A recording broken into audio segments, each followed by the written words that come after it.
Hi, and welcome back to Normski TV. Doing another live podcast. It's been a while, but we're going to talk all things Arsenal, the What's Going On podcast. I'm hoping that Kofi can join me. I'm hoping that Mr. H, Mr. Liam, and whoever else want to come on and have your say concerning Arsenal. It's a complete and utter mess. My title is, has anybody ever watched Toy Story? And what's that? I can't remember the guy's name. But basically said to infinity and beyond. Well, mine is to oblivion and beyond. And this club, the demise of this club is just absolutely unbelievable. And I'm going to be bringing on hopefully some guests. I've got Manny waiting in the background, so I'm going to be bringing on now. Going to add him to the stream. Mr. Manny, how you doing? I'm good. Apart from Arsenal, I'm okay. Very worrying times. Absolutely worrying times. Listen, let's talk about the game. There's so much to talk about, but I think we probably need to address the game yesterday, and maybe also to address the pre-season. I don't want to go too much into the pre-season because at the end of the day, you know, it's about them getting their fitness and everything. But sometimes you see pre-season, you think to yourself, is this team prepared? And you're looking at it and you're hearing other people talking about it, are Arsenal prepared and whatnot. And you look at the fixtures as they come out, Brentford, Chelsea at home, Man City away. You're thinking, well, at least we can maybe Brentford, they're just coming up from the Championship. Yes, it's an away game. And they've changed stadiums and everything, and everybody's looking forward to it. But listen, we're the Arsenal. But mate, I don't even want to talk about the Brentford game because it's just so frustrating. And mate, I suppose the question I'm just going to ask is, like, we did a podcast maybe about, I don't know if you can remind me, Manny. We did a podcast. So where is our Arsenal gone? Probably about June time, I think. It was June time, 2020. Yeah. And we had Mr. Pitter on from America, yourself, and I think at that point, Arteta left the club, was getting quite excited about, getting Mikel Arteta. Boy. Yeah. I mean, it's interesting because the top I'm wearing is the 2020 FA Cup winners top. And you think about where we were in terms of, we thought this might be it. This might be the right person who's going to bring us back to the promised land. And, it's not working. It's not working. And it's frustrating because I actually think, against a lot of what people would say, I think the Arsenal fans are generally quite patient. I don't think that they're an unreasonable bunch. I think the majority of Arsenal fans, for obvious reasons, have always wanted it to work for Arteta, but there's always been a lot of kind of, ex-Arsenal player, came in, breath of fresh air, new ideas. People seem to warm to this sense of kind of, implementing a bit more discipline. But I have to say the football has been pretty boring for the last, and remember, if we take in the Emery days, it's a long time. It's a long time since we've seen exciting, free-flowing football. Yeah. And I think the very worrying thing, if we examine how we felt going into this season, was that you looked at the Brentford game and you thought, if Brentford could pick any of the teams to finish in the top half to play, who would you pick? You'd pick Arsenal. Yeah. Because because the idea would be, if we get at them, if we get about them, if we have high tempo, we're aggressive, we're physical, they're not gonna be up for it. Mm. And I think for me, it's very, very worrying when you're going into games like Brentford and you're thinking, I'm not sure if we're going to win. And there's no games that, for 2 years, there's no games we've gone in there thinking. And that is the problem, that the Arsenal that we knew, you know, you looked at that game, that Brentford game especially, and you know what? I'm not going to lie, I literally was just laughing. I was just literally laughing because I didn't actually even see it as a shock. Now, back in the day, even under Wenger, yeah, if we lost the games against, you know, teams that are just coming up or mid-table sides, we'd be like, what? Yeah. But we've got to a stage or a point now where I'm looking at it and I'm thinking, we have gone so far the other way. I'm thinking, where is our next win going to come from? I don't see. We hear it all the time. I don't see no pattern of play. I don't see no style. I can't work out what his tactics are. He got basically out-tacticked by the Brentford manager. I mean, normally Brentford play with the ball on the ground. You know, in the Championship they play free-flowing football. But they came along and said, right, they must have looked at it because they knew that Ben White, who, I don't know what your thoughts are, spending £50 million, you know, on Ben White. Did you feel that money could have gone somewhere else? Well, we'll talk about that. But they've done their due diligence, if I can say the word, and they looked at Arsenal and said, right, we'll just hit it long. And I think the focus is obviously Ivan Toney, you know, being that player who was a top goal scorer in the Championship, got man of the match, literally bullied our back four, bullied Ben White, £50 million. The guy was nowhere to be seen. And then you begin to ask yourself the question, you know, why have we spent so much money on Ben White when we could have probably gone for like a Basuma who's worth £40 million? The guy is literally flirting with us. I mean, I'm surprised at Basuma that none of the big teams have gone in for Basuma. I think he's one of the best. You know, why do you think that teams have not gone in for him? Because I think he's a quality player. I mean, yeah, I'm not sure because you know, I think I think not only is he a player who can break up play, but I think he progresses the ball quite well. I think he's a tidy player. He feels to me exactly the type of player that we would, you know, that we could do with. You know, I'd love a sort of midfield selection that included Partey, Lokonga as options. I think that could be a really kind of dominant midfield. So I'm really surprised. I mean, with Ben White, my thoughts are, I think I don't know about 50 million. 50 million is a lot of money.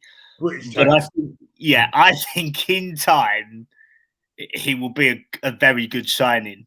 Yeah. I think the problem is that he is not. I mean, in football, there tends to be, you know, I'm no kind of footballing expert, but there tends to be sort of opposites that play together, even as midfield combinations or centre forward combinations or defensive combinations. It struck me at Brighton, he played with, I think it was Lewis Dunk there, who were physical, combative defenders. And he was the guy who, within a three, let's not forget, was the player who could progress the ball, who could pass, occasionally played defensive midfielder. When he did a couple of things in the game, if we take out his defending and just look at his passing, well, I thought he's got real quality. But he needs to be playing alongside someone who is going to be doing the kind of dirty work, who's going to be challenging for the ball, who's going to be going for the headers. He's not Lewis Dunk. Lewis Dunk was that player. I mean, I was crying out for Lewis Dunk last season because we needed a dominating centre back, someone that was big, you know what I mean, and could rough up players. I'm looking at Ben White. I just think I don't know about Arsenal. We just tend to go for nice players. Yeah, I mean, exactly. I mean, you know, as you say, I would look at someone like Tarkowski at Burnley. Yeah. They're not glamorous, No, but they have to do a job. They know how to do a job, and the club was built on defenders who could defend. Yep. You know, George Graham bought a lot of players who came from unfashionable clubs who just knew how to defend. Yeah. And you know, I don't think that you can make it in the Premier League nowadays unless you can play a little bit. So I would, if we signed someone like Tarkowski tomorrow, I'd be delighted. I would be sort of thinking, right, this is the type of player who, going into a game like Chelsea, where you've got Romelu Lukaku, this is someone who I can rely on, who at least is going to challenge and battle. Mari was shocking. Yeah, manhood, as they would say, was taken. Yeah, I mean that was yesterday. You're definitely right. Listen, I've got nothing against Ben White. I think, you know, you can see the type of players that Arsenal are buying, young players. That's what they're looking at. Ben White is a ball playing centre back. That's what he wanted, a right-footed player. You know, you take David Luiz. You know, yes, you know, he had a mistake in him, but one thing he could do was play those long, spray those balls, yeah, and progress the ball out the back. And one of the things is obviously Ben White. I mean, I haven't seen enough of him. I mean, Leeds loved him. Yeah, you know, when they had him on loan, they wanted to buy him, but it obviously didn't happen. He's gone back to Brighton, and obviously Brighton have put British tax on him because Ben White is really a £30 million player. Yeah, but they've added an extra £20 million because they know Arsenal were coming in for him. And I just feel that the situation with William Saliba, sending him off to Marseille, this guy, I feel so sorry for him. You know, that's his third loan. What Arteta, I don't get what Arteta doesn't see in this guy. Saliba is better than Holding. He's better than Pablo Mari. Yeah, he's better than Chambers. Yeah, but there must be something why he just doesn't see Saliba as that man playing. I mean, the guy is, you know, when he was on loan last season, was getting player of the month and stuff like that. Yeah, so I don't know what it is about Arteta. The guy, you know, I'll come on to it. He's got a very much an arrogant spirit about him. You know, Liam talked about it in the chat last night. But also the fact is, when you hear his press conference, I just think there's some underlying stuff going on with him. I think he's trying somehow to divide the fan base if it's not divided already. Yeah. And it's just a lot of fans who are unhappy with the phrase, you know, the right fans will understand the process. Yeah. It's this process, this word process. Do you know how many if you think about it, mate, the first one, when he first came in, he was saying it's going to be a process, yeah? And it was about rebuilding the club and getting rid of players, right? We've still got a lot of players that we still need to get rid of, right? And the thing is, for me, you know, that didn't work. Then COVID came in. Then it was the coming back from COVID, the rebuild kind of thing, yeah? That didn't work, yeah? We ended up finishing 8th. Now we're on this new thing now, which is this youth project, yeah? I'm all for youths coming in, but I think we're overloaded with a lot of young footballers in our side, the likes of Saka, Smith Rowe, who have got a lot on their shoulders right now. And for me, that's weighing a lot on them. There's too much. What's he saying? Leave Arteta alone. The players have to take responsibility. Do you agree with that? What I will say is, I'll say two things with regards to Arteta, and people can read into this whatever they want. You know, we finished 8th twice in a row. Yeah. You know, now Now, for me, as an Arsenal fan, that's an unacceptable position for Arsenal to finish for 2 seasons in a row.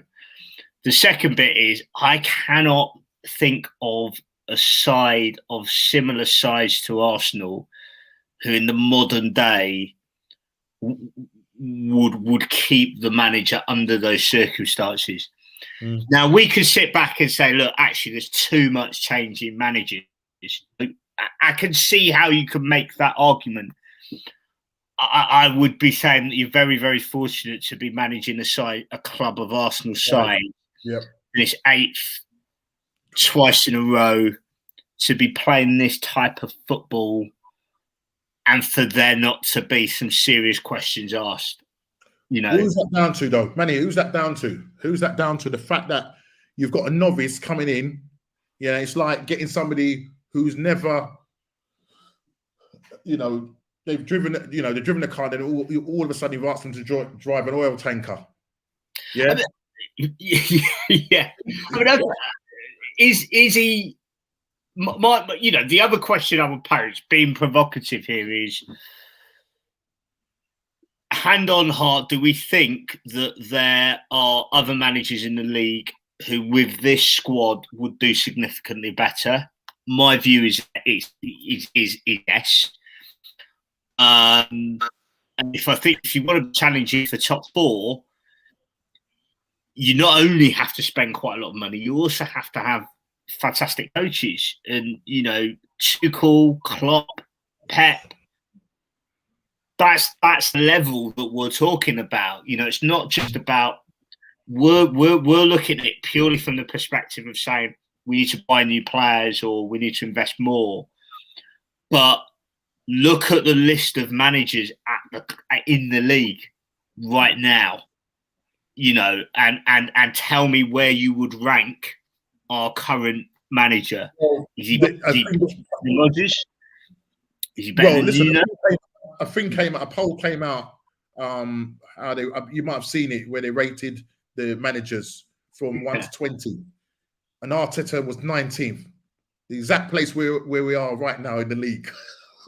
Right, yeah. Right, 19th. Yeah, you got players that are coming up from the Championship. I think the only manager that's below him, I think it's the Watford manager. I can't remember. I think it might be the Watford manager.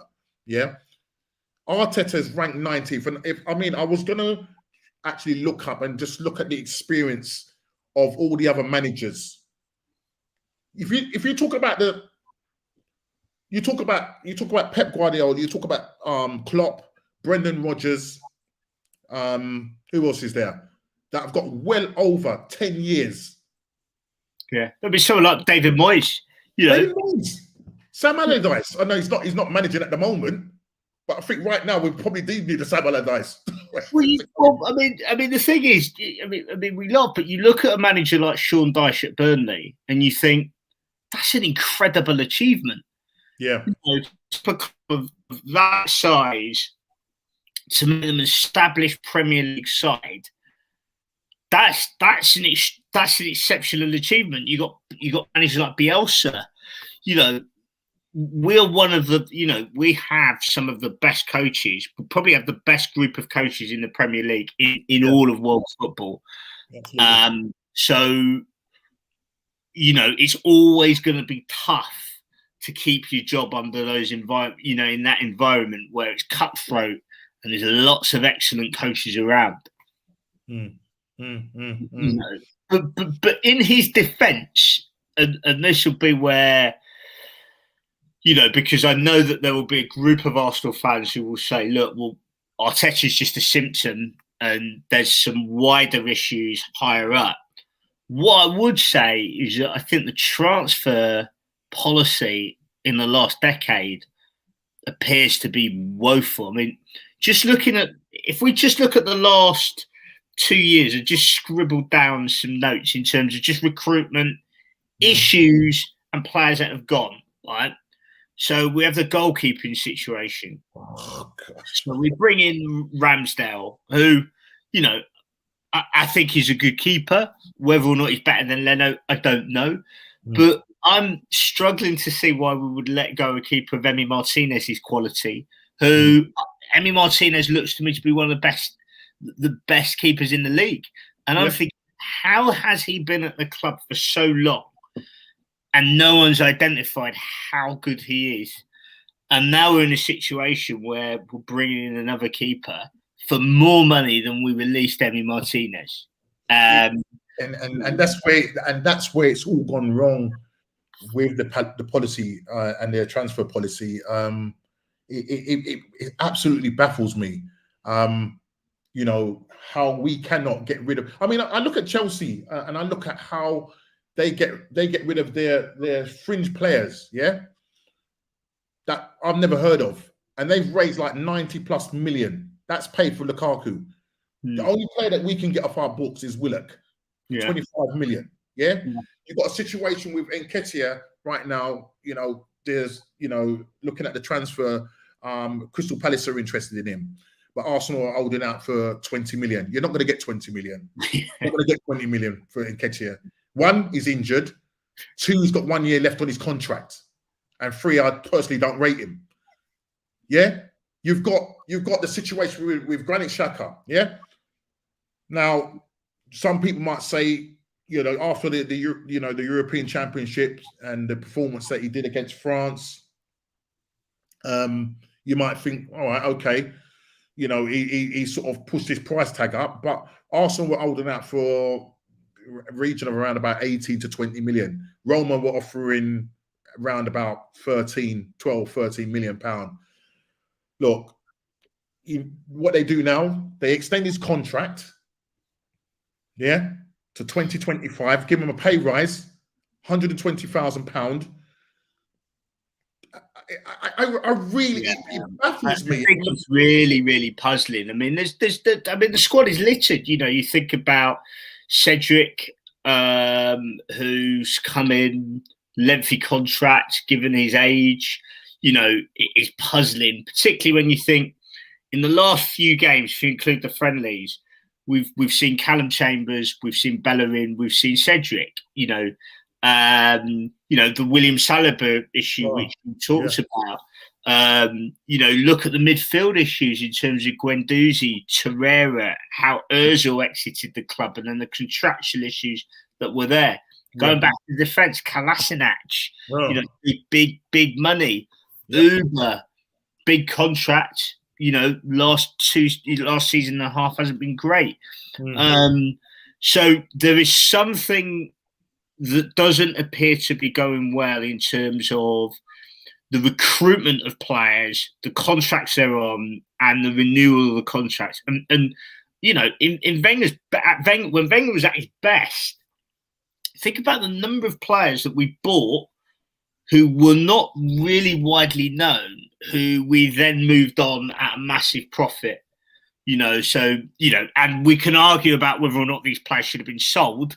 That's a different conversation. But you think about players like Vieira, you think about players like Van Persie, Adebayor, even players like Gel Clichy, Bakary Sagna, Hleb, Nasri. We've got money back on them. A whole host of players who Wenger would unearth, add massive value to, and then we would sell them for big salary, for big transfer wages. And very often those players would never replicate the form that they showed for Arsenal.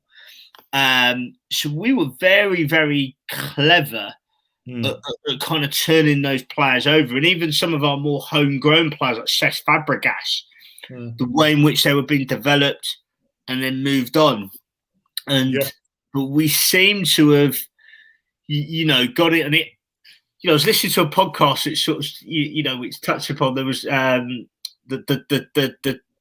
time where we were beaten heavily by Manchester United 8-2, and then about a week later there was a whole raft of sort of signings, of players that came in. We moved away from signing really hot talent to some of these kind of more established players who I think we massively overpaid for. And you can, just here's a question. A lot of people will say, look, that there hasn't been investment in the squad. Lacazette, how much was he? Was he 50? 50 odd million. Aubameyang. I mean, when you put add-ons, he was probably near the 60 million mark. Yeah. Pepe. He's one of the 72 million. I mean, I've got this little running. I've got this little joke with my son. When he performs bad, I call him 72 pence Pepe. So it depends on how the guy gets on. Yeah. I mean, yesterday's performance wasn't brilliant. You know what I mean? So I kind of rate him at £75 at the moment. Partey's 50 million. Yep. I think Tierney's 20 odd million. We spent a lot of money. And White's 50 million. You know, there is, when you look at the price tags of the players in the squad, and then you couple that with the emergence of probably the best crop of young English players that we've had probably since the 80s/90s, probably since that crop of, that sort of 3 or 4 year period where we produced, Adams, Merson, Davis, Rocastle, all of those players. You might argue we haven't produced a crop of young players like this in a long, long time.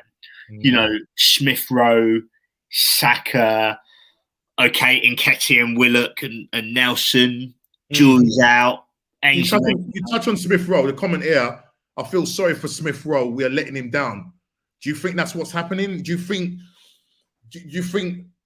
Arteta is capable of managing these young talents? You know why I say this? Because he's managed to, lock down Smith Rowe.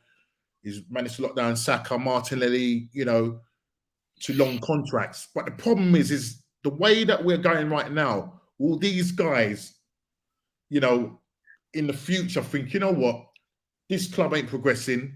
Yeah, they're going to get to a certain point of their contract where we're going to start to negotiate with them, when it's like 2 years left on it. They're going to look and say, well, is this under Arteta? We ain't progressing nowhere at the moment. I'm looking right now and I'm looking at our club. I'm looking at the way Arteta is managing the club and especially our young players. I feel that they've regressed. Martinelli especially, I feel, has regressed under Arteta. He had injuries, but when he's played, has not looked the same. Under Unai Emery, the guy, you saw what he did in the Europa competition. Scored, I think, in all competitions, I think it was something like 10 goals, one of his best returns. Comes under Arteta, and then there was that whole long wait of when's he coming back and whatever, and then, injuries and stuff like that. And he was just playing this little game with us, do you know what I mean? But I just feel that Arteta, personally speaking, is ruining a lot of these young players' careers. Me personally speaking, I'm looking at it. I don't know what on that. I mean, I think they're suffering from the fact they're playing in a poor side. Because, one of the things that we might actually give Arteta credit for, and this might have been more through luck than design, because there was I think it was that Chelsea game where we had 7 injuries and he was kind of forced to play Smith Rowe, and Martinelli, and that there was this golden game where all the youngsters played very, very well. I mean, he'll argue that I've given the guys an opportunity to play, and would they have got this opportunity playing at other teams? Maybe not, and part of that is probably because they wouldn't be getting into the starting lineups so regularly. I worry about them being overplayed and the over-reliance on them, so someone like Emile Smith Rowe and Saka, you're sort of thinking if they're fit, they're going to play every single game. And a club the size of Arsenal, that's a lot of pressure. You give Smith Rowe the number 10 shirt, that weighs heavy. Do you think he's a number 10 though, Manny? Do you think he's a number 10? Do you know what? That's a really interesting question. I'm not, because if you'd have asked me about 6 months ago about where I think Smith Rowe, would probably say, I'd probably said a number 10, but I'm not sure that he is that player who kind of is necessarily a playmaker who sits just behind the strikers and threads that ball. I mean, I see him. I think he could operate really well in the front three as one of the kind of inside. Yeah, I think he could or play really attacking. well there. I think he might end up being one of these sort of slightly attacking number 8 midfielders. Yeah, I think he should score more goals. Be absolutely. encouraged to kind of, get in the box with more attacking kind of intent to score goals. Mm. I mean, Ødegaard, sorry, talk about signings. I don't think we can say that Arteta's not been backed. There's a lot of money that's been put in there. Yeah. A lot of money. But I would see Ødegaard as probably more the number 10 player. Right. Who's going to be, and this is the thing. Look, my views from the WhatsApp. My views in terms of, I think that what we need at the moment is kind of an experienced coach that comes in who may only be there for 2 years, who just knows their way around and just gets us, shame to say it, but 6th or 5th place, right? Mm. Because I think the squad is good enough for that, But, Arteta, some people will say this is excuses. Some people will say, look, it's genuine. We've got Gabriel to come back. I think he's our best defender. Yeah. Partey was looking good in pre-season. Yeah. Uber and Lacazette. I think I'm realising how much we kind of, how much we've become to rely on Lacazette actually, in terms of a bit more of a kind of figure, focal point. Who else? Looks as though Tierney's going to be out, but he's out a lot. That's another story. Yeah, that's the problem. Yeah. So we got, Ødegaard to come back into the squad, into the side. So you would hope that by the time that we get to, certainly after the international break, he's got a team there to work with. And I think that first 11. What's your first 11? What's your first 11? You put him on the spot. And by the way, just before, because that could well change by the end of the transfer window, because I've just, not to say it's just come up now. This is a couple of hours ago, and you may have read it with regards to Aubameyang twist. And this is by Football London, because according to the Telegraph, Arsenal no longer view Gabonese frontman Pierre-Emerick Aubameyang as if I can say this word, indispensable, and could let him leave this month if a suitable offer comes in. 32-year-old signed a new contract with the club just last summer, but his performance has since dipped as he's netted just 10 Premier League goals last term. Now, yeah. Now, this is what I'm talking about. What's going on? We don't know whether we're coming or we're going. Yeah, you've signed a guy who's come out. We didn't know whether we were signing or not. Everybody was waiting. That there was that thing where Ian Wright came out to the stadium and he did the whole thing of, I want to be a legend. I want to be a legend. Yeah. All of this, Arsenal are good at doing all of this PR stuff. Yeah. They're good at selling loads of kit, and I like the kit that you got. And is that, which one is that? The 19? What one is that? 2000? It's the one from last season. Okay. Man is on top of that one there.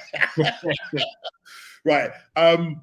So with that situation with Aubameyang, his future is very uncertain. Yeah. I don't know whether he gets on with Arteta. By the looks of it, I don't think he does. Lacazette, obviously he didn't make the game yesterday. Yeah. Funny enough, though, if you saw footage, he turned up in his red Ferrari at the Emirates. Now, you see what I'm talking about, how everything is just completely a total mess at Arsenal. Yeah. And so Lucas Torreira, let me just get Lucas Torreira, he came back and said, you know what, I'm going to just try and stay and fight for my place. So obviously, he's not getting on well in England. He, just didn't, fit in. And when he first come, breath of fresh air, done really well. Then Unai Emery decided to play him out of position, and it just kind of pear-shaped from there. Fiorentina are the team right now that are looking at trying to get his services. And if he does go, he could end up going there for a year, I think a year loan with an obligation to buy. Yeah. And a lot of our deals right now are loan deals. We just can't, apart from Willett, that's the only people we can get off. I'm just looking. Willian, good news. Read this one here, yeah? Let me read this one. This will cheer you up. Yeah. Willian leaving. This is from Fabrizio Romano, the main man. Yeah. Arsenal one-way Willian could finally be leaving the Emirates Stadium just a year after joining from Chelsea. Corinthians have made an official bid to Willian, confirmed he wants to leave Arsenal since May, and he's now considering the Corinthians proposal. The only thing I'm praying for is that he doesn't outprice them, because he was linked with David Beckham's MLS side. Yeah. He was, wasn't he? How much money? They said, we can't afford you. Yeah. And then what makes it worse? You know, he liked on Insta, he liked a message that Lukaku sent out yesterday. Yeah, I saw that. On and off the pitch, we are a total disaster. So I digress and we come back. Now, what is your first 11? Good question. I think I would go back to the back three. Right. Actually, I think I would go back to the back three that we used at the back end of the 1920 season where we won the FA Cup. Because I just think we were just a bit more solid there. So I think, and this will be controversial because literally you've just got it off the top of my head. Right. So I've tried to scribble down. Yep. This wouldn't be my forever team, but it would be if I was the manager tomorrow and you're saying, right, you're going into, everybody's fit and you're going into the Man City game, what would I pick? I'll probably start with Leno in goal. Yeah. The back three, centre back threes. I would bring Tierney back into that left sided of the back three again. Yeah. So Tierney, Gabriel, Ben White as the three. This is if all players are fit, yeah? This is if all players are fit. Right. And bear in mind, this is a squad game. So there are going to be people who are left out who I anticipate I probably would start at some point. I would bring Maitland-Niles back into the fold. So Maitland-Niles is one of the wing backs. Probably would say Saka as one of the others. Yep. Then Partey and Lokonga. Go for it, brother. Odegaard. Yeah. Start. And then I think who have I got? Who's missing out? Odegaard. I think I've got Odegaard, Smith Rowe, and Aubameyang are the kind of people who are going in the kind of. My son is going to be very upset. Pepe, even that Pepe. Pepe and Smith Rowe, would they get games? They'll get games. And Martinelli, they'd all be kind of in the mix. And basically, if you ain't performing, you ain't in the side. But it's effectively, I think you could see it as a 3-4-3 is effectively what you're saying. But Partey and Lokonga will be big parts of that side. Yeah. Right. Okay. I like that. I really do like that. Now, you look at that side, yeah? And the only two new additions to that, well, three. Odegaard, Lokonga, and White. Right. So I know Arsenal were looking at this complete big overhaul of the side and making the first team better. And the impression that I looked at the start of the transfer window was that what Arteta is going to do, and it looks like the ball is backing him. There was talk of 250 million, this 100 million, 150 million. So great. We have seen the board give Arteta the money. So I thought that he was going to bring in Lokonga, right? Because they publicly came out and said it, that Nuno Tavares, same thing, they said that these are two good young prospects that will be fighting midfield or left back for their position. Yeah. And all I'm thinking is that Granit Xhaka is out the picture.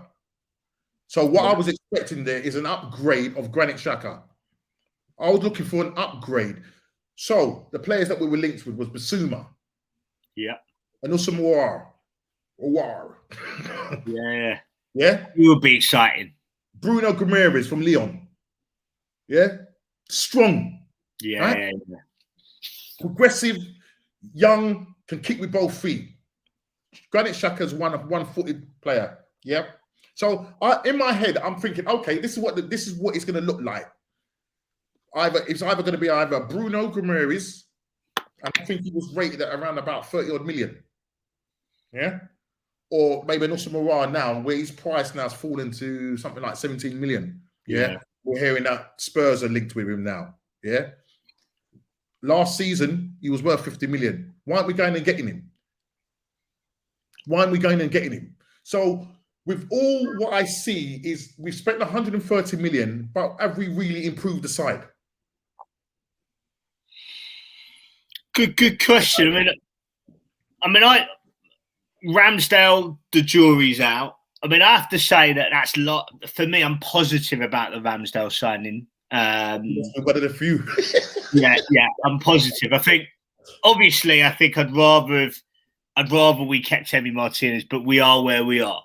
Right. You know, I think Leno needs the challenge, and also Ramsdale.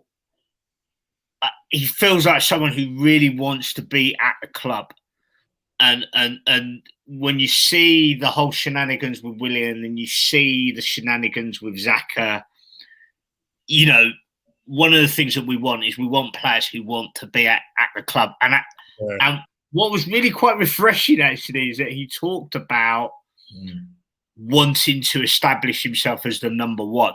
So yeah, I did like his interview. Yeah. So it wasn't this kind of, it's great. I'm at a great club. Nice to be here. Yeah. He has made it really awkward for Leno by saying, absolutely, I want to be. He needs to make it awkward. I'm here to take the number one shirt. Yeah. That's what I'm here to do. And all the sounds from the England camp where they were really impressed with him. I've seen a few Sheffield United fans sort of say, look, the start of the season, it was bad, but then he got progressively better. And by the end of it, he was just pulling out. So you're not worried the fact that he's been relegated with 4 sides? No. I'm just answering the question. Yeah, I mean, I'm not trying to change your mind or anything. Yeah. I mean, only Arsenal would be signing a player. No, I mean, I think that's positive. With Ben White, I honestly think this is a player who could be really good, but we've got to have the right person next to him, and so a Gabriel. Yeah, I think Gabriel, and if Gabriel isn't there for whatever reason, Rob Holding and not Murray, it's got to be for me, for all the criticisms that Holding gets, I think he's turned into a decent Premiership defender. He's not top tier. He's not top. He's not going to be playing for Liverpool or City or United. Man, exactly what I'm saying. Why are we settling for mediocrity? But if Saliba was available, he'd be there. Wenger, he's been at that club now. How long has he been at this club? He bought it from Bolton. Was it something like 2 million? Yeah. And I remember, Wenger came out and sort of was they were questioning why, you spent only 2 million on a defender. I can't remember what his quotes was, but he was quite sarcastic with his response.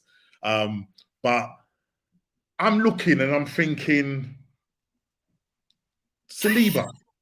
Yeah, no, I'm saying if Saliba is available. Yeah, but how is it that we can't see that? How is it that Arteta can't see that Saliba is a better? It goes without saying. I would say, what I should have said is that if Saliba had not been out on loan, he would be, I would start with White, Saliba, and Gabriel as a 3, which actually sounds like. Sounds beautiful, man. It sounds like a really strong. Yeah. It sounds like a really strong, powerful unit there. I would say athletic, You've got passing ability. Yep. Saliba's what, 6'3", 6'4"? Yeah, I mean, I would say, that would be quite good. But because if you're someone like Ben White, you're coming into this, you're thinking, my word, what have I come into? And he needs to be kind of eased in with players who know what they're doing. That's the thing. That's the problem. And that's the problem, Manny. I don't know what our defensive coach is doing with our defense, because I don't see. Yeah, last season we was the third best, had the third best defense in the league. Yeah, the fact is we weren't scoring the other end. Yeah, we weren't scoring the other end, but we had the third best defense. But I'm looking now and I'm just thinking, you could see it in pre-season, we was getting done. We was getting done on set pieces. Yeah. The marking. I mean, you only had to see yesterday, schoolboy. You only had to see the schoolboy marking that was going on. The Brentford, the throwing from a long throw. Yeah, can you imagine coming up against players like Burnley? Yeah, I mean this is But in terms of Stretford, I think Lokonga looks a player. I think he looks. Do you think? Oh, okay. I know. He was bought. To obviously progress him. Because I think what's going to happen when Partey's fit, he's going to play. He will play. I know Arteta because he's a stubborn guy. He will play Partey and Granit Xhaka as a pivot. He will. I know it. Yeah, but I think having Lokonga alongside Partey, he's going to learn. He play. He said he can play as a 6. Yeah. But he's very good at progressing the ball. I saw him yesterday. He was probably our best player. Yeah, yesterday. Yeah, and he was a player who's regarded as being like, people were saying, look, he'll be fringe. Don't expect to see him play much. I've seen enough of him in the 2 games to think this guy's got a lot of talent. Right. He was coping in a game where we were being swamped. Absolutely. And the tactics of, I mean, we'll come on to it quickly, but just going back to the Lokonga, I mean, when I look at it and I think to myself, is this it then? Is Lokonga, is he now not seen as a fringe player now? Is it somebody that you would start and then have Granit? Listen, I don't think they're going to sit Granit Xhaka on the bench. Well, not when you maybe they did it with Mesut Ozil, so they could do it with Granit Xhaka. It's crazy. I mean, the more I think about it, the more I just think, what a crazy bit of business that, not only, so they bought Lokonga and they're thinking, okay, that's obviously with a view to moving Xhaka on, right? So they've done their business early. This is clever. This is great. For him now to have a pay rise and the captain's armband, it basically means there is no resale value there. Yep. You've got huge wages. And Arteta, the very fact that we were entertaining offers to take him off our books must mean that Arteta doesn't think he's the future. So why on earth has he now been given an extended contract? It's just baffling. It's baffling. I just didn't get it. But I think Arteta, I think it's his love child. It's got to be. I mean, the thing is, I don't think Xhaka is a bad player. He's not a bad player, but for this league, he ain't cutting it. He's too fast for him. Yesterday, I watched him. Yeah, you need mobility to get around. Yeah, when you saw, he has this thing of dangling his leg out and he just can't move around the pitch quick enough. Partey, if Partey was playing yesterday, I'm not saying to say that we were going to win the game. We may possibly have probably got a draw if we had gone with our strongest side, because we weren't really, when we had our strongest side in the pre-season, we weren't really doing much, right? Either, you know what I'm saying? But it's just that he's not mobile enough, yeah, and he would do well either in the Bundesliga or in the Italian league. That kind of league kind of suits him. But when it comes to the Premier League, literally, the game it just passes him by. Yeah. When if you're going to be that deep lying playmaker, he ain't on a level of, say, a Jorginho. Right now. You know, he's not on that. He's not on that level, and that is the equivalent player in the league. You know, that deep line playmaker. He ain't a Thiago. You know, so he's you know, I think you're right. You're spot on. I think at international level or in a league where the pace of the game is significantly slower, he could be really effective. I think for the game that Arsenal want to play, we need players who can play and who are physically athletic. And Lokonga, he's got some growing to do. Oh yeah. You know, but for me, you know, he looks a real talent. Yeah, and then this Tavares guy looks interesting as well. Yeah, the Tavares guy is good going forward, but I still think defensively, you know, I've seen his game. I've seen him, you know, playing for Benfica, and ironically, he did play against us in Europa thing. But he's great going forward, and he can play on both sides, but he's predominantly left. Yeah, but I just think with Lokonga, you know, do you think we need to get in? Listen, do you think we will get in another midfielder, or do you think that's it in terms of midfield? I think we should get in another midfielder. And who would that be? I mean, ideally, I'd take two. You know, I would. You know, well, who's the two that you're looking at? Well, if we're not interested in bringing Torreira back into play, which seems as though we're not, although I would say, look, we've got a player on our books who I think when he played for us was fairly good, actually. And if you're talking to him about a gettable player, someone like Basuma would be somebody that I would be prepared to pay big money for. Yeah, I mean, he's not. I don't. He's valued at 40 million. I think that's a bargain. Right. Do you think if we go in for him, that Brighton will put the price up? Yeah. Would you think? Yeah, I think Brighton would put the price up.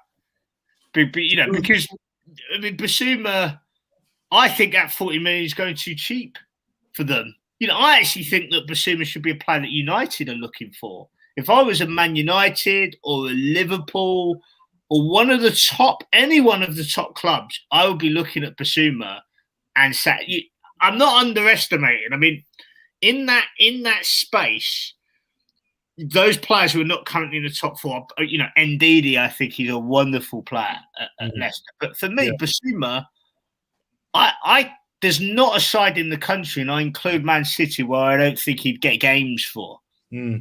I think he's real quality. So Basuma would be somebody who I'd be prepared to break the bank for. Yeah. Awar would be a player that I would just take a risk on. Right. Okay. Right. Definitely. I know. With Awar, he's coming with a little bit of baggage. You know, there's rumours that when the chips are down, you know, he kind of goes missing, kind of thing. But I'll be prepared to take a punt on him as well. He's 23, 24, can score goals, because right now we're lacking in terms of goals. We're lacking, and if you want to know another, you probably know it already, but if you want to know another stat, 118 years, first time Arsenal not scored in 2 consecutive games and lost 2 consecutive matches. Another one is that Lukaku has never scored for Chelsea, but guess who comes running along? A team in red and white, Santa Claus. Arsenal are the ones that keep doing it. We're just a gift that keeps giving, and Arteta's broken now something in the region of 20 records. 20, mate. A lot of that was last season. Burnley. Yeah. Wolves. I mean, do you think that? I mean, look, I think you're right in terms of thinking whatever we may think in terms of the managerial position, there won't be any movement on there for quite some time. What do you think is the D-Day?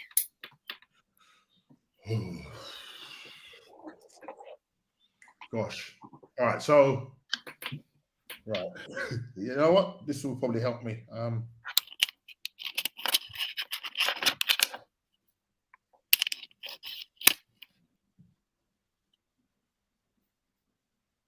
Let's look at this. Wow. Oh, just to let you know, West Ham are winning 1-0 against Leicester. It's another team. Both of those teams are going past us. Absolutely. And that is scary. That is scary. Both of those teams. Rodgers, did we talk about it? Would you take Brendan Rodgers? Would he come? I'd love, I think he's an exceptional manager. I don't see him coming to Arsenal. Right. I think he would be thinking that his next job is a Champions League team job. Yeah. And he missed out, what, 3 times now with Leicester? Yeah, I mean, I think for him that, he'll be thinking, I'm at a really good club, really well-run club, who are winning trophies, 5th place, twice on the trot. We're going to be in the hunt for Champions League. He surely must be thinking that his next job will be, he would be in the running for Man United, Man City, Chelsea. I think he's now moved himself into that bracket, where Mauricio Pochettino was at the end of his time at Spurs. I think he's now moved into that kind of elite bracket of the next job is going to be a top tier job. Mm. And you look at the Arsenal situation. And Arsenal not at the table when it comes to that. Yeah, right. I don't think that's credible. Okay, the question you're asking is D-Day. When D-Day will be, right? Okay, so far, nil point at the moment. Yeah. What's she saying? Okay, what's this? Who would you want as a manager? So, question here: who would you want as a manager? I know you said kind of met Brendan, but anybody else in mind? Good questions. I think a lot of people talked about Conte. I think he'd do a really good job. I think it would be long term, and I think it would be a roller coaster for the board. Absolutely. And I think in the end he might just walk away having had a bust up, but I think he would, would there be some solidity to the team? We might have to get used to another form of football, but if it brings success, I'm sure we'll all be behind it. But for me, he stands out. Allegri stands out as being somebody I think he's potentially available. Well, Allegri, I thought he was Juve. I thought Allegri was Juve. Yeah, it's with Juve. Yes, I don't know whether that's going to continue. Right, but he would be somebody. I know that's something that H wants. Harold wants. He's bagging on about Allegri. Yeah, So I mean, do you know what I mean? I wouldn't be averse. People may laugh at this, but I wouldn't be averse to someone like Moyes. Actually, it's controversial, but I wouldn't be. I've looked at his job at West Ham, and I think I'm not gonna lie. That is because not only are West Ham overtaking us, they are playing an exuberant style of football. Mm. And what I like about West Ham is that he's making the best out of it. And you think, you think, okay, he didn't have the greatest time at Manchester United. Mm. But he was a successful manager at Everton. Yeah. And he's doing a very good job at West Ham. And I just feel he's the type of manager who's probably now got to a level of experience where he'd just get the best out of the players. I'm not saying he'd be there for the next 10 to 15 years, but I just think that we've become a bit too snobbish, and we think let's get some sort of continental clever manager. Look, he's got experience in the Premier League. He's done a great job at West Ham. He would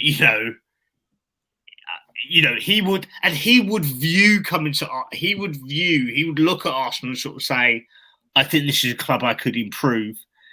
And he's been linked with Arsenal in the past. I mean, yeah, it could add to his legacy in a way that, you know, he might look at a club like West Ham, there's no disrespect, but think the ceiling is capped.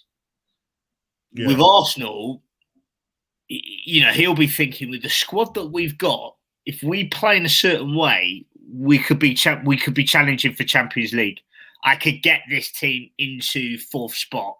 Yeah. And with that, everything else opens up. I think one thing, Manny, what's lacking with Arsenal right now is, when I look at this Arsenal side, and I think we used to say it towards the end of Wenger's tenure, that the team just looks a complete mess in shambles.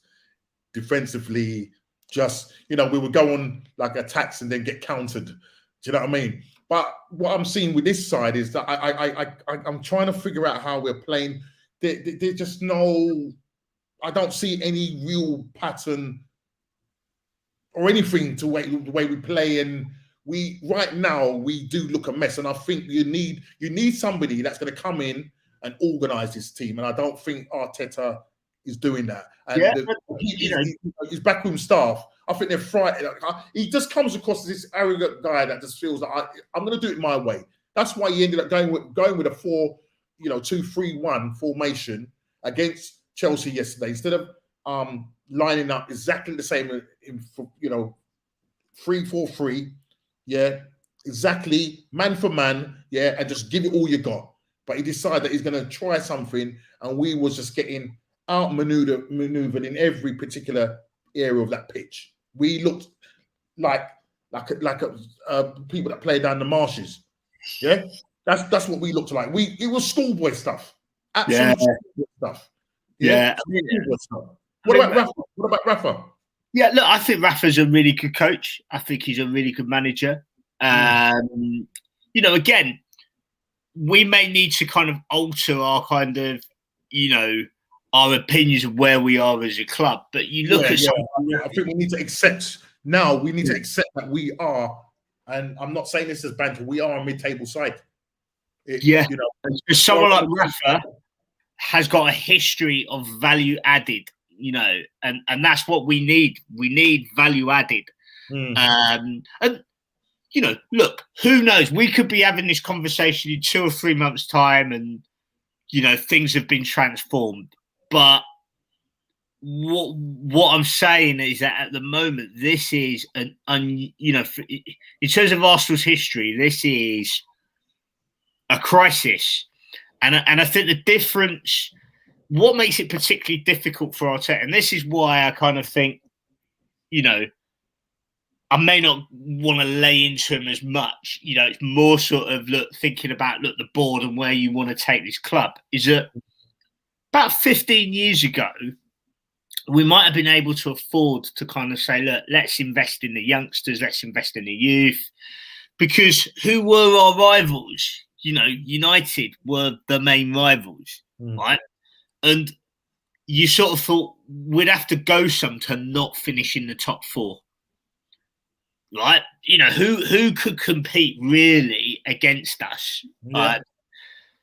Now you've got, you know, City and Chelsea who've come on the scene.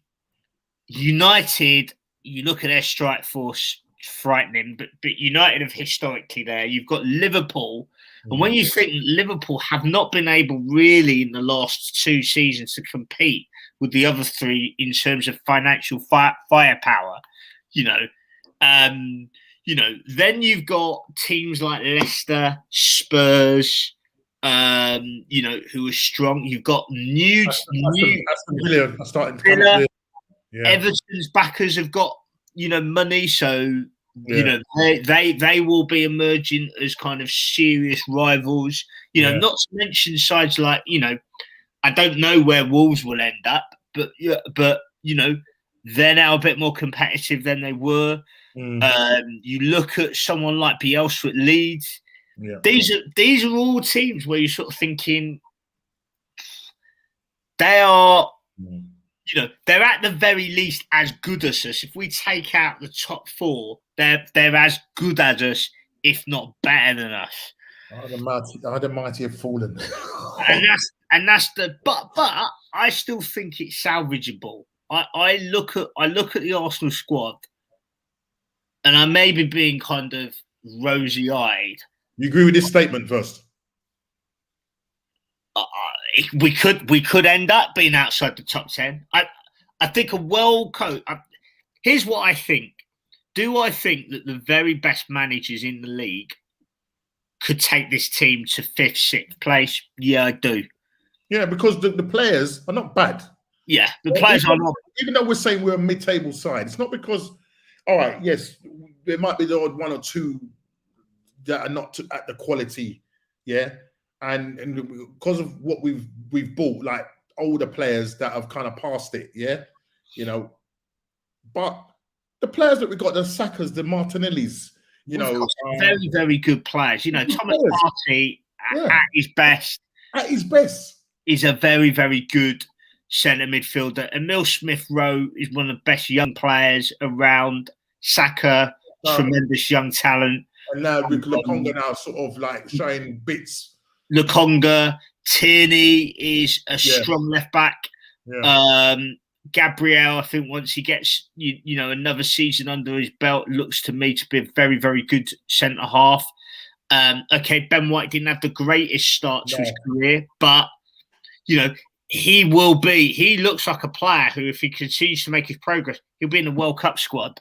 Yeah. And England are one of the favourites to win the World Cup, and going into the first World Cup game, Euros game, there's a lot of people who were saying Ben White should start ahead of Tyrone Mings.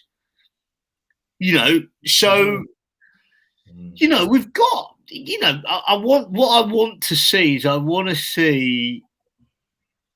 I would like to still see players like Ainsley Maitland-Niles given a shot. He was in the England squad at the start of last season. Yeah. I know that he wants to play centre midfield, but I think at right back or right wing back, he's the best at the club. I would definitely have him there, because at the moment,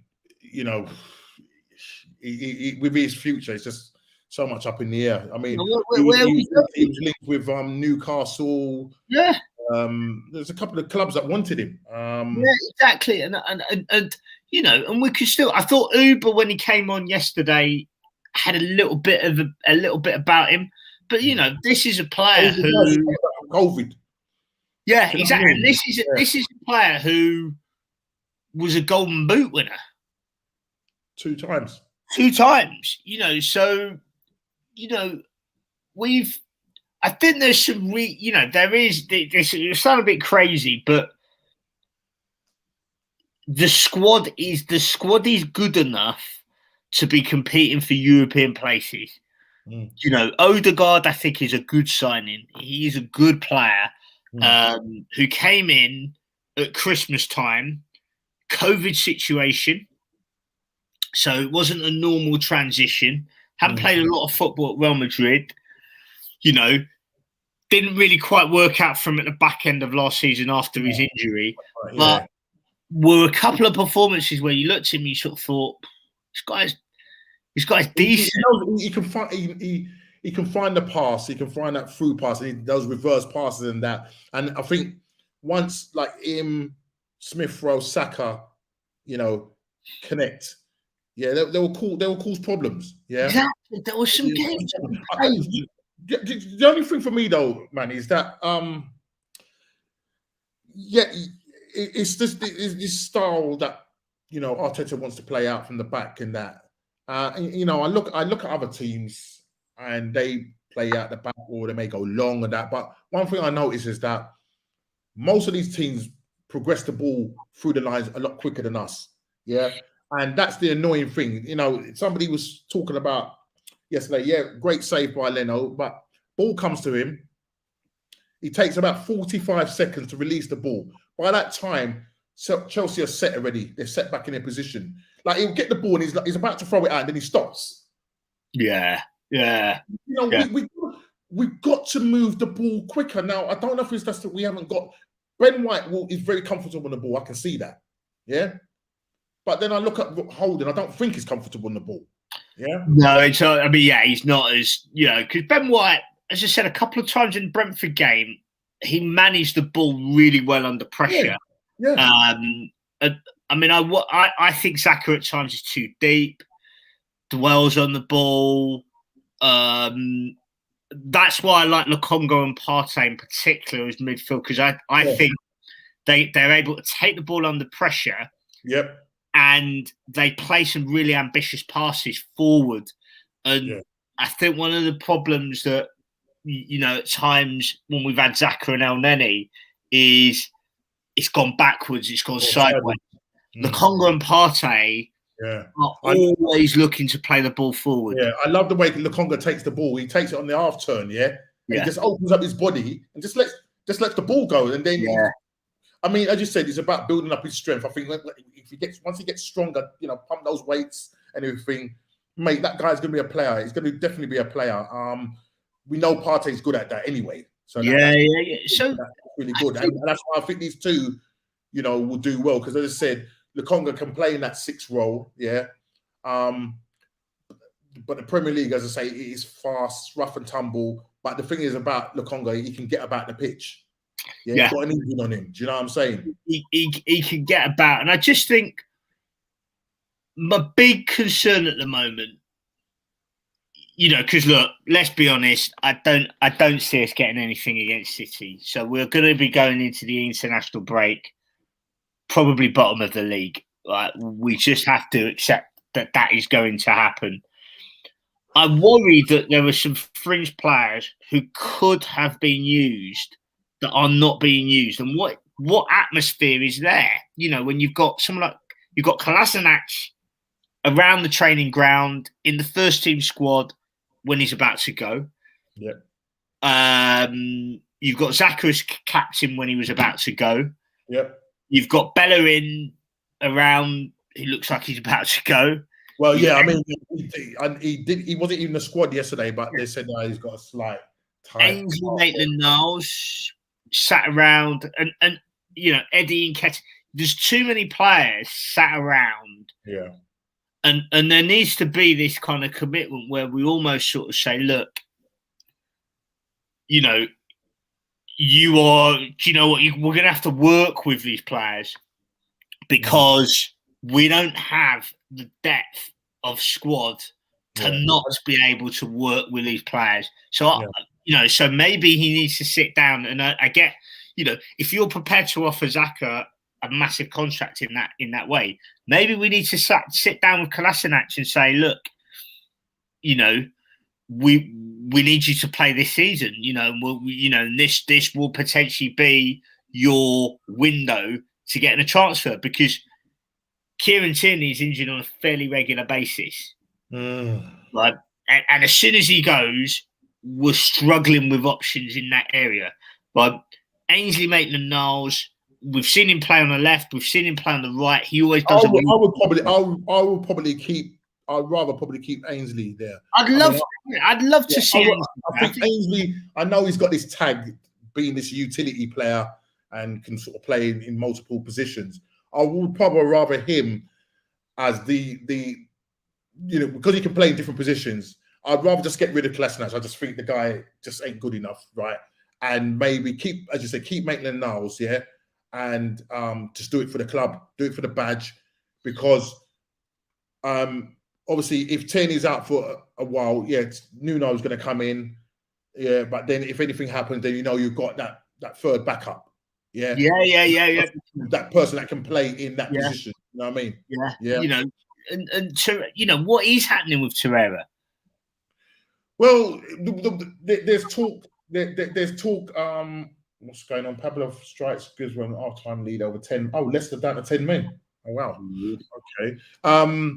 With Torreira, it looks like he's definitely on his way out.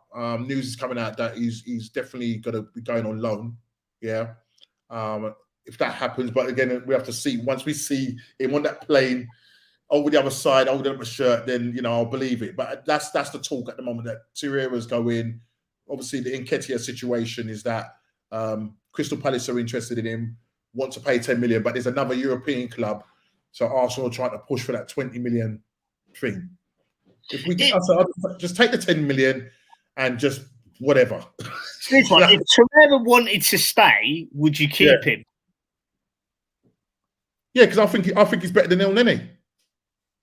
I thought Torreira's a good player, you know, and if we're not able to sign a player like Basuma, I think that's a decent. Keep Torreira. Yeah, I think that's a decent. You know, if you were telling me that we were going into a game, let's say Lokonga was injured, or let's say Partey was injured, and you were saying that we had Torreira and Lokonga, or Torreira and Partey, I'd be like, yeah, that's all right. That's all right. But when you start looking at Elneny and Partey, not Partey, Elneny and Xhaka, that's when I'll get a bit worried because there's no legs and it will be sideways, backwards. And the problem is that they're trying to negotiate to try and extend Elneny's contract. Besiktas heard they're interested in him as a possible loan deal, but I don't know whether it's going to happen, but that's what I'm hearing. But you'd asked me a question probably about 10 minutes ago, and I want to quickly do this and then quickly, again, just get obviously the team that is going to realistically play against Man City, what your predicted score is. That was going to be. Obviously the West Brom game, because we've got a game sandwiched in between that. We're going away to West Brom on Wednesday for the Carabao Cup. Right. And at the moment, they're top of the league and they haven't lost a game yet. So you said to me, at what point would I get rid of, or what not necessarily me, I would get rid of him now. But you're saying at what point would the club say, right, enough is enough, right? So we've just lost against Chelsea 2-0 at home. We now go to a West Brom that's in absolute form. Yeah. Away to West Brom, second round of the EFL. We get knocked out of that. We will be in 2 competitions. Right? Yeah, 2 competitions, bro. Just yeah. Right, West Brom. Do you think okay, because if we lose against West Brom, that's 3 on the bounce. We're definitely going to lose against Man City. I don't see where we're going to get any points. Right? After Man City, we've got Norwich at home. And I don't think Norwich are going to fear us. I just don't think they're going to fear us. And then we go away to Burnley. So did you say after 10 games, or did you say after 10 games, or when you think they will just get? Is there a specific number in mind? I just think at what point? You know, what do you? I mean, I think we've got Tottenham. It's a Tottenham game after Burnley. Yeah, at home. So we've got. So after the Man City game, we will get our job in. We then at home on the 11th. Norwich, then away to Burnley, where we're probably going to get bullied, and at home to Tottenham. Now, if we go into that game with Harry Kane not in the side, we might be okay, but then it depends on what striker Tottenham get. Right? So we've got Tottenham at home, but we tend to do well. In the last few years, we have done well at home against Tottenham. So, and then we go away to Brighton, who they can be our bogey side. We beat them last season at the end of the season. I think it was 3-0, 3-1. Yeah. And then we've got Crystal Palace at home. Patrick Vieira coming to the old Arsenal. Oh, so we've got 2 home Aston Villa, 2 home games, and then Leicester away. Do you know, out of all of the games you've just named, I'm not confident about any of them. I'm being real. I'm sure we will pick up points here and there, but every single game you've listed, I can now think of a game in the last 2 or 3 years where we have been turned over in that fixture. Right. So based on your uncertainty and faithless, right? At what point would you get? At what point, you know, because it could, listen, listen, miracles can happen, but, you know, we could go to Man City and get a draw, or they could probably end up with food poisoning or something like West Ham. Tottenham did against West Ham. Man City, definitely going to get slapped. The pressure's gonna. You see, the problem is if we go to West Brom and lose, right? We're out the cup. When we go to Man City and get slapped, the pressure's going to be on us. The Norwich game is going to be massive. If we get beaten by Norwich at home, them guys need to act. But people are saying, I think the international break. Yeah, what's that? I mean, I think I would worry if I was a manager and I hadn't won a game before the international break. So I think defeat against West Brom and a hammering at Man City, I'd be worried because it's that break where sometimes things happen. So if you was the owner, is that what would you do? Would you get rid of him after the West Brom game, Man City game? Because if they lose both of those games, then well, I mean, I think you're going to have to say, well, where is this going? You say, Mikel, where do you see this going? I mean, zilch points going into the international break. Zilch, possibly second from bottom, or maybe depends. If Norwich get a game and win that, we will definitely be rock bottom. We'd be 20th. We'd be 20th. I think that will be a real problem because the problem with the international break is there's a pause. You know, people will be mulling over the fact that you lost. Yeah. Players are going to be going away on there doing their thing. You know what I mean? You know, I mean, look, if he beats West Brom, if we beat West Brom on Wednesday, which we should, you know, so being honest, I think we will beat West Brom, right? Partly because I think West Brom are probably going to put out a weakened team.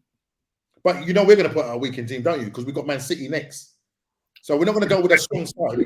And we're so depleted. We're so depleted anyway. He's probably going to put out the kids. And I think West Brom will go with a stronger side. I just personally believe that. Yeah. If I was Arteta, I would select the strongest available team against West Brom. Right. I would almost say that, look, that is the game because a League Cup is a competition we could win. Yeah. You know, and I wouldn't trust a weakened team against West Brom. I just think unless he goes with a full strength team, and also the team have to show us, the fans, they need to get their confidence back. Yeah. Well, I would say, look, you used to playing Europa and a big game. Put your strongest team out against West Brom. Hopefully get a result. If he gets a result against West Brom, a decent performance, and then we go to City and okay, we lose, but there's a decent performance, he'll probably be all right. He'll probably be okay. If he puts a weakened team out against West Brom, loses against West Brom, and then takes a hammering at Man City, then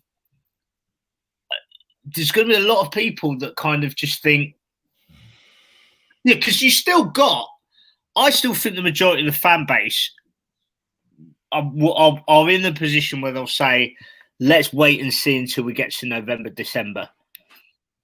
I think that's where the majority of fans are. And they'll say, look, okay, give him a bit of time, wait for the players to get back. As long as we pick up points here and there, we should be okay. And they'll say, look, we were only 6 points away from Chelsea, who finished 4th last year. So there's still a lot of points to play for. But I would say he's on the edge. I would genuinely say, because look at the empty seats at Chelsea. The empty seats, booed. The only teams to be booed. You do not want to. He does not want to be going into that. Is it Norwich at home? He doesn't want to be going to a Norwich home game, having lost all the games. No, because there's going to be no pressure on Norwich. Exactly. Solely on us. That is going to be that you feel that it could turn very, very ugly very, very quickly. You know, you just feel that you feel that the fans will. if I was the owner, I'd be very, very worried that the Chelsea game wasn't absolutely packed, and there were clearly lots of fans who left at half time. Yeah. That I've never seen for. This is the first game back. I know. After coronavirus. Yeah, and there was a protest as well, which literally came to nothing. I was hearing that people that went down for the protest, that there was a handful, and when I say a handful, I'm saying a handful, 10 to 12 people. Yeah. So what? I mean, the owners are going to look at that. Josh was at the game. They're going to look at that and just think, well, these guys ain't serious. Yeah, we're crying out for a Daniel Ek, a Dan Conte. I know H has been looking at, under the state of play with Dan Conte in terms of, what he's worth, and is he serious, or was it just a play, with Daniel Ek coming in saying, I'm going to save this club and whatnot? Because obviously shares in Spotify have gone up. To be honest, I just don't feel that Stan Kroenke needs to sell, because he's worth a lot of money and his missus is worth double what he's worth. So wow, Arsenal are a cash cow. They're making the money. Why does he need to sell? Yeah, I mean, let's see. I want to. The title of my thing tonight was To Oblivion and Beyond. Yeah. Anybody put it in the chat? Has anybody seen Toy Story? What's the name of the guy that said to Infinity and Beyond?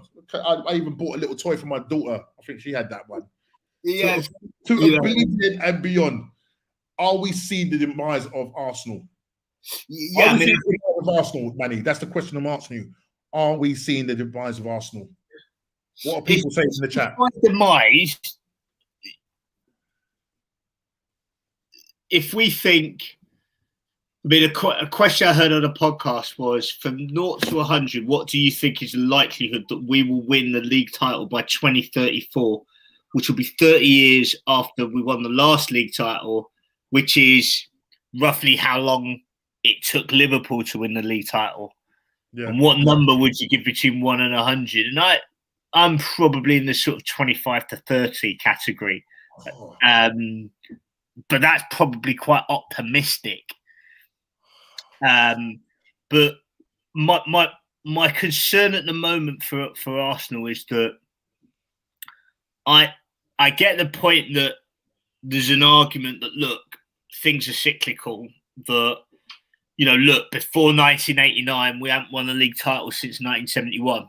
Man United, before their period of dominance, they hadn't won it for a long time, and they may not win it for quite some time. My worry now is that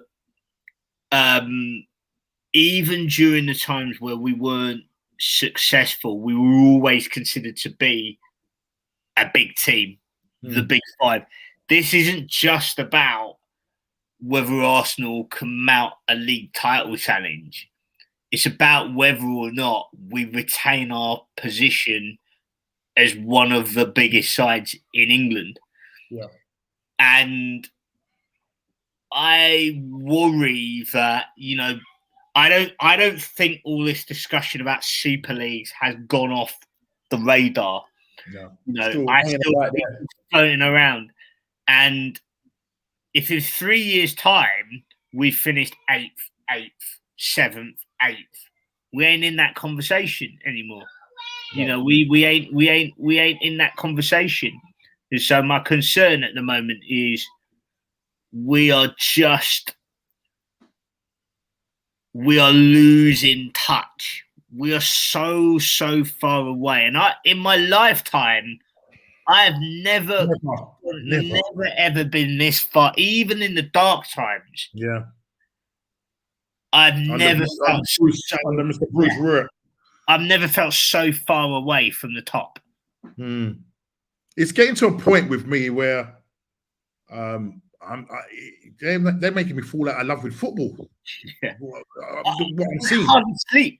I could hardly sleep yesterday. Listen to this. I don't know if you saw this. I don't know if I can find. I can't find this chat. I don't know if I can find this chat. Can I find it? Oh yeah. Now, I was told. You read that? Yeah. No, this the thing about it. My missus said that I was crying in my sleep. It's She was going to record me. She was going to record, but she said, I better not. I said, there's no way was I crying. But she goes, you was crying in your sleep. You know, it's you know, peak. I mean, it's you know, it's you can't watch the news. You can't watch match of the day. Actually, it's good when Arsenal play on Sunday because at least I can watch the Saturday match of the day. Right? At least you get to enjoy. Because the worst thing about Brentford was that on a Friday, it totally ruined the whole weekend. But it's just, for me, it's just depressing not to be able to. If fans expect that there will be times where you lose games, right? And we've lost to Chelsea in the past. That's not, these things happen. But it's when you're not even putting up a challenge that is acceptable that it just feels like, and when you feel like we're a laughing stock. That is the thing. That's the problem, Manny. I mean, I watched that game yesterday and it just brought me back. It was reminiscence of when Wenger was on the decline, you know, and every time we played Chelsea, you knew we was going to get a beating. Yeah. You know, you knew we was going to turn over on our tummies and they will tickle our tummy, whether it was home or away. Yeah. We knew it. Right. And that's how it felt yesterday. Didier Drogba was the second coming. Sorry, Lukaku was the second coming of Didier Drogba. Yeah, yesterday. The way he bullied us, it was depressing watching us play yesterday. It was absolutely depressing. I really apologized to my missus. I apologized to my daughter. I said, look, sorry, I blanked you all yesterday. It was that. Yeah, it was it's not good for our health and family. And you just sort of think everything about the club, from you haven't qualified to Europe to you spent the most and you still haven't won, to every single record being broken in terms of the first time that they've lost, the first time that this, to Gunnersaurus being sacked, to players on crazy contracts. Everything about the club. It's a mess. It's an absolute mess. And I suppose the question to you as a conclusion, how do we get out of this, Manny? How do we get back? I know it's going to take time, but what are the things that need to be put in place? What are the things that you would like to see in terms of progression? I know it's like pulling at straws, clutching at straws right now, but what would you see as progression or getting ourselves out of the mire? I mean, there's some long-term and short-term. So the longer term is, you know, there clearly is an issue in terms of the ownership and what come and the kind of executive aspect of the club, which manifests itself in terms of poor recruitment, contracts not being made properly, players not being sold on at a profit, players being bought at an overprice. That, you know, there is something that is wrong there that needs to be addressed. And, you know, maybe getting in people from clubs that have done it right and have done it successfully is what we need to do. You look at the Leicester model. Yeah. And bringing in, you know, maybe some of the expertise there and sort of saying, look, what are they doing? I mean, there are some positives, as I said, in terms of the youth team. And, you know, it's not on the level of Chelsea, and what Chelsea are making, you know, is unreal. But, you know, you look at the sale of someone like Joe Willock for 25 million, you think, okay, you know, so we're beginning to produce players that are not only going into our first team, but also getting into other Premiership teams, which we haven't had in a while. But I think there is longer term, there's an issue there. The short and medium term, our future is going to hinge on what happens on the pitch. And this feels like it's the last year where we can afford to be out of European football before there are big financial problems at the club. Yeah, because we're not going to be able to. One, the owner's he's not going to be like Abramovich and put his hand in his pocket, because when Chelsea, you know, didn't make it into Europe, they still was able to track players because they were able to say, listen, we can give you this, we can give you this, we can give you that. because we can afford it. Yeah, because the owner was willing to put his hand in his pocket, but I don't see these owners doing it. So my desperation around the manager issue is less actually around kind of, a critique of Arteta. It's more sort of, we need to get into Europe next year, preferably the Champions League, but that doesn't look like that's going to happen. Right. And if we don't, if we're critical of, if we think we've overpaid for players this year, think about what that might mean next year if we've even got the money to do that. Think about, at the end of the day, the players that we're able to acquire, just let it sink in that for this round of transfers, Aston Villa came very close to signing Emile Smith-Rowe, right? We did not have the ability to prize James Maddison away from Leicester, right? Now, if you want to talk about power shifts, you see it right there. One of the reasons why clubs like Arsenal have traditionally been able to almost lazily finish in the top four is that when things got desperate, you could always rely on being able to pick off very, very good players from teams that were below you. Yeah. We can't do that anymore. Can't do that no more. We can't do that. Back in the day, we'd have been able just to have a quiet little word and Basuma will come and play for us. Or Maddison will come and play for us. Or Vardy would have come and played for us. Players are now looking at Arsenal and saying, okay, if you're going to pay us 100-odd grand, we'll come and play for you. But we don't see you as necessarily being the end destination anymore. No. Progression. They don't look at, you hear it a lot now, pundits and people on the media saying that it's almost, you're leaving a club and you're taking a backward step when you go to Arsenal. I mean... Yeah, we ain't in the conversation for players like Jack Grealish. Or Harry, of course Harry Kane wouldn't be coming to Spurs, but we ain't in that. They're having, the Romelu Lukaku's. They are not in. We are not in that conversation. And the amazing thing is, Manny, we've spent 130 million. Spent the most in the Premier League. Man City have gone out, bought Grealish for 100 million. One player. Yeah, they'll probably get Kane at the end of the window. Yeah, and they'll probably be in the top spenders. Two players.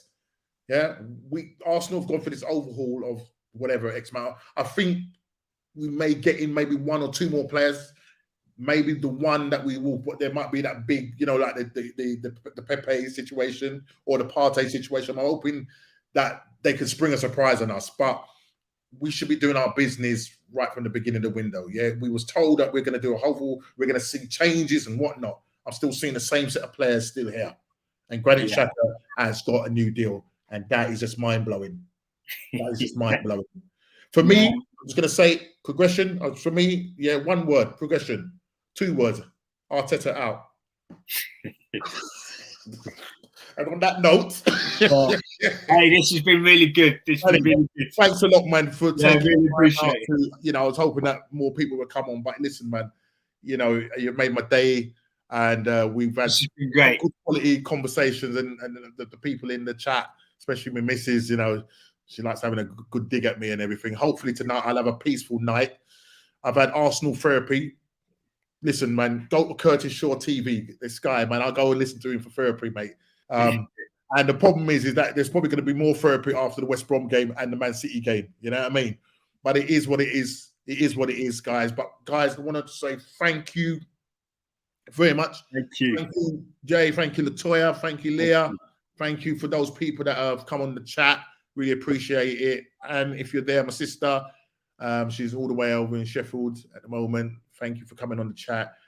Manny, it's been a pleasure. Yeah, it's been a pleasure. Guys, yeah, it's been a pleasure. Listen, guys, please, you got my? I always forget to do this because I know you post a lot of Twitter stuff. Where can we find you? Is it on Twitter? You post a lot on Twitter, or you just more kind of read stuff? Who's this? Me? Yeah. No, I don't tweet. So it's just reading stuff. Yeah. It's Yeah. I'd only just be putting out. It's best to stay away from Twitter. Yeah. Read it, I'll put comments in because you're about to get abused, mate. I'll tell you that now. Yeah. So, but But, really enjoying it. Yeah, really. Thanks a lot, guys. Please like, subscribe if you're new, share. I've got to 150. I've just looked and I've got to 150 subscribers. So thank you for those that are supporting me. Share it around and listen. Until the next time, Manny. Yeah. Take care, man. God bless. Have a good one. Everybody. Thank you. Take care. Bye.